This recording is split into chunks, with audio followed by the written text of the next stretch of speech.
Hindi na nakapalagpa ang isang lalaki matapos maaresto sa ikinasang drug bypass operation ng mga otoridad sa Davao City.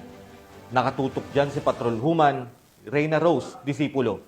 Matumpay ang drug bypass operation na sinagawa ng mga operatiba ng Talomo Police Station sa Barangay Matina, Aplaya, Davao City. Ang nagresulta sa pagkakaresto ng isang drug suspect at pagkakakumpiska ng hinihinala shabu nitong ika-7 ng Oktubre. Kinilala ng otoridad ang suspect na si Alice Lloyd, 34 anyos, residente na nasabing lugar mula sa kaniya nasamsam ang humigit kumulang 14,600 pesos na halaga ng hinihinala shabu kung kaya naman ay nahaharap ngayon ito sa kasong paglabag sa Section 5 at 11 ng Republic Act 9165 o ang Comprehensive Dangerous Drugs Act of 2002.